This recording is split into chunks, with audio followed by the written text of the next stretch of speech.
असदुद्दीन ओवैसी साहब AIMIM के मुखिया है। सर, आपका बहुत बहुत स्वागत है NDTV इंडिया से बात करने के लिए आपने वक्त निकाला है। मेरा पहला सवाल है आपसे कि आपने कहा कि सेकेंड वेव के लिए PMO जिम्मेवार है, इसके पीछे आपका क्या तर्क है, क्या लॉजिक है, क्या आपके पास कोई सबूत है इसका? बाबा देखिए, मेरा मानना यह है कि मैं इंपेरिकल एविडेंस की बुनियाद पर यह कह रहा हूं कि देश के प्रधानमंत्री ने दूसरी वेव का भारत के और दुनिया के रिनाउंड जो एपिडेमियोलॉजिस्ट है और डॉक्टर्स एक्सपर्ट्स ने कहा कि भारत में दूसरा वेव आएगा, मगर देश के प्रधानमंत्री ने उन तमाम को नहीं सुना और खुद को अपने आप को दुनिया का बेहतरीन एपिडेमियोलॉजिस्ट समझा। इसका मिसाल देता हूं, एग्जांपल देता हूं, सिर्फ हवाई बात नहीं कर रहा हूं। प्रधानमंत्री ने 15 अगस्त 2020 को देश को यह वादा किया था कि पूरा रोड मैप तैयार है, वैक्सीनेशन हमारे पास मौजूद है। फिर यही प्रधानमंत्री ने अप्रैल की 8 तारीख को देश के तमाम मुख्यमंत्रियों से कहा कि हमने कोरोना से जंग जीत गई। यही प्रधानमंत्री ने देश के जनवरी 22 को कहा कि हमने 2 कामयाबी हासिल कर ली, एक ऑस्ट्रेलिया से क्रिकेट के मैदान में और दूसरा हमने कोविड पर कामयाबी हासिल कर ली। यही प्रधानमंत्री ने और उनकी पार्टी ने 21 फरवरी को बीजेपी ने एक रेजोल्यूशन पास करके देश के प्रधानमंत्री नरेंद्र मोदी की विजनरी लीडरशिप को बड़ा सराहा, उसे कामयाबी दी। इन तमाम और फिर हमने सेकेंड वेव की तैयारी के लिए दूसरे कंट्रीज, चाहे अमेरिका हो, ग्रेट ब्रिटेन हो, यूरोप हो, जापान ने अगस्त 2020 में पैसे देकर अपने अपने कंट्रीज के लिए वैक्सीन का इंतजाम कर लिया। हम कब देते हैं? हम जनवरी में सिर्फ 1,60,00,000 का ऑर्डर देते हैं 5 दिन पहले वैक्सीन शुरू करने से, और फिर मार्च के महीने में भारत के प्रधानमंत्री सीरम को और कोवैक्सीन को 3,000 करोड़ 1,000 करोड़ देते हैं। अब आप बताइए कि जब इतना सब आपने पूरा वक्त जाया कर दिया तो जिम्मेदारी तो देश के प्रधानमंत्री पर आती है ना। ऑक्सीजन की जिम्मेदारी देश के प्रधानमंत्री पर है। आप जिस कैपिटल में रहते हैं, प्रधानमंत्री के घर के अतराफ में 25 किलोमीटर अतराफ में इतने अस्पताल हैं, वो सब हाईकोर्ट जाकर रो रहे थे कि हमको ऑक्सीजन दिलाओ। तो इसलिए ये जिम्मेदारी देश के प्रधानमंत्री और उनकी सरकार पर आयद होती है, इसलिए मैंने ये तमाम बातें कही। लेकिन सिस्टम का दोष है ना। 70 साल में आपने सिस्टम बनाया नहीं ओवैसी साहब। देखिए, सिस्टम की बात अगर आप करेंगे तो वो अलग बहस है। मैं सिर्फ आपसे यह कह रहा हूं कि अगर आपको सिस्टम से क्या करना है वैक्सीन का ऑर्डर करने के लिए, आपको सिस्टम से क्या करना है ऑक्सीजन का इंतजाम करने के लिए, आप तो जो एग्जिस्टिंग इंफ्रास्ट्रक्चर कैपेसिटी है आप उसको स्ट्रेंथन नहीं कर सके। दिल्ली में ऑक्सीजन क्यों कम हुआ? इसका हमारे पास नहीं था क्या? यही सरकार करीब 100 से ज्यादा PSA ऑक्सीजन का ऑर्डर करती है। आपने क्या किया? सिर्फ 15 बने। इसका सिस्टम से क्या करना है इसको? ये इनकी नाहिली, इनकी इनकैपेसिटी को इनके मोदी के भक्त सिस्टम पर डाल रहे हैं। अरे आपका पहला वेव आ गया, चलिए दुनिया में किसी को नहीं मालूम था, हमने कोशिश की, मगर दूसरा वेव तो आएगा ना आप वैक्सीनेशन का ऑर्डर करते हैं, ना आप सीरम को, कोवैक्सीन को एडवांस में कुछ पेमेंट करते हैं, पेमेंट देते हैं मार्च 2021 में। तो आप तो दावत दी है ना। जो आज इतने लोग जो भारत में मर रहे हैं, जो लोग परेशान हैं, यकीनन इसकी पूरी जिम्मेदारी मॉरली और कॉन्स्टिट्यूशनली बीजेपी सरकार पर आयद होती है। वैक्सीनेशन की क्या स्थिति है ओवैसी साहब? हमने देखा आपने वैक्सीन की डोज लगवाई है। आपके राज्य में, तेलंगाना में क्या स्थिति है? क्या सफिशिएंट डोज है या फिर तेलंगाना भी खुद ही ऑर्डर कर रहा है, जो कि अनेक राज्यों को कहा गया करने के लिए? बाबा देखिए, तेलंगाना की कैबिनेट ने, तेलंगाना की सरकार ने ग्लोबल टेंडर का ऑर्डर दिया है।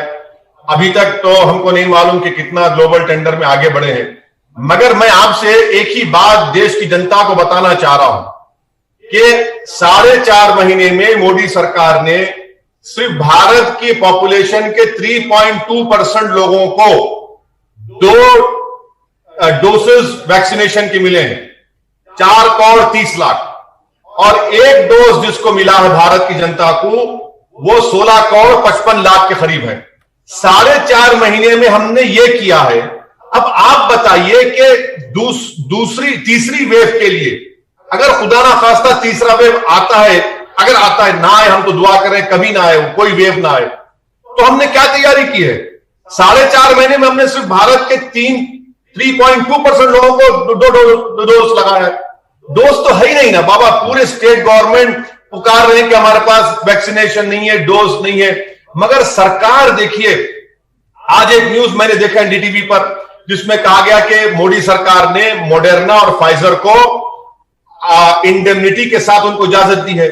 इनका विजन देखिए, कितना नाहल है ये लोग, कितने इनकेपेबल है ये लोग। दिसंबर में फाइजर भारत को आकर कहा कि आप इंडेमनिटी दीजिए, दिसंबर 2020 को हम तैयार है देने के लिए। आप जून में दे रहे हैं ऑर्डर, जून में राजी हो रहे हैं। अगर आप दिसंबर में कर देते तो अब तक वैक्सीन मॉडर्ना फाइजर आ जाता ना देश के पास। आप करते ही नहीं है। अच्छा, ये एक कह रहे हैं कि 213 करोड़ दिसंबर तक आ जाएंगे, फिर झूठ कह रही है सरकार। बाबा मैं आपको बताना चाह रहा हूं कि चाहे वो बायोई हो, जाइडस कैडिला हो, नोवैक्स हो, भारत बायोटेक का नेजल वैक्सीन हो, जिनोवा हो, बाबा ये दिसंबर तक 213 करोड़ लगाएंगे। आप कहां से लाएंगे? कैसे करेंगे आप? हम भी चाहते हो जाए, मगर कहां है? आपके पास कैपेसिटी नहीं है ना, आप तो तैयारी नहीं की उसके लिए, और देश को झूठ पे झूठ बोल रहे हैं। अरे लाशों के अंबार लग चुके हैं। मैं फिर से कह रहा हूं कि सेकेंड वेव में 4-5 लाख से ज्यादा लोगों की मौत हुई है सिर्फ कोविड से। पूरे देश का मीडिया कह रहा है कि एक हिंदी अखबार कहता है कि 2000 लाशें तो सिर्फ यूपी में निकली हैं। आप बताइए कि कैसा हो रहा है? फिर इसका जिम्मेदार कौन है? ये सरकार सोती रही, बाजा बजाती रही। ये सरकार, मोदी जी आकर कही कि पार्लियामेंट में मैंने बैठकर सुना जब प्रेसिडेंट डिबेट हो रही थी कि हमने कामयाबी हासिल कर ली। अरे कहां के कामयाबी हासिल की? ना वैक्सीनेशन का ऑर्डर दिए, ना वैक्सीनेशन आज मौजूद है।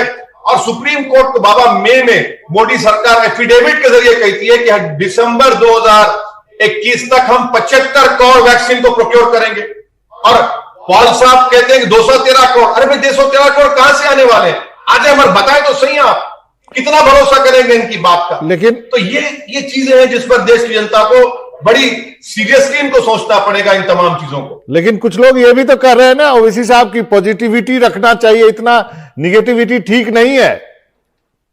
बाबा मैं चैलेंज कर रहा हूं देश के प्रधानमंत्री को और देश के प्रधानमंत्री के कैबिनेट के मंत्रियों को, मरने वालों के घर को जाइए, जो 4 लाख जो मर चुके हैं उनको जाकर कहिए पॉजिटिव रहिए आप।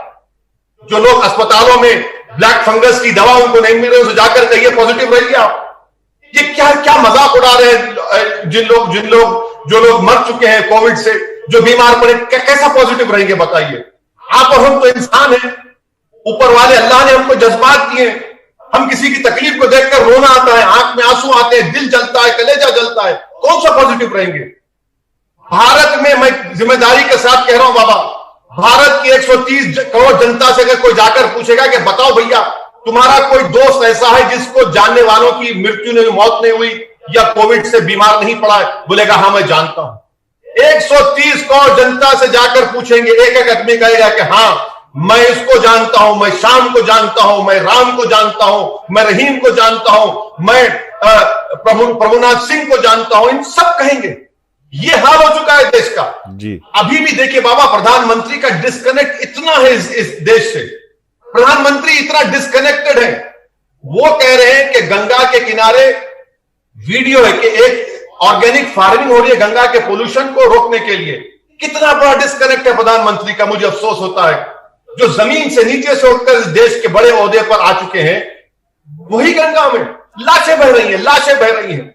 यूपी में प्रधानमंत्री की कॉन्स्टिट्यूंसी में, बिहार में बक्सर में लाशें निकल रही हैं, कोई पुरसाने हाल नहीं, कोई पूछने वाला नहीं है। तो बीजेपी कंप्लीटली डिस्कनेक्टेड है रियलिटी से, हकीकत से, और बीजेपी इनविजिबल हो चुकी है। बीजेपी का कुछ है ही नहीं। बाबा आप देखिए कि centre for monitoring of Indian economy कहती है कि अप्रैल और मई में 2,70,00,000 जॉब्स का लॉस हुआ है। आप अंदाजा लगाइए कि क्या गुजर रही होगी। मैं इसी सवाल पे, वोट पर इतनी गुर्बत मैंने कभी नहीं देखी। मैं उसी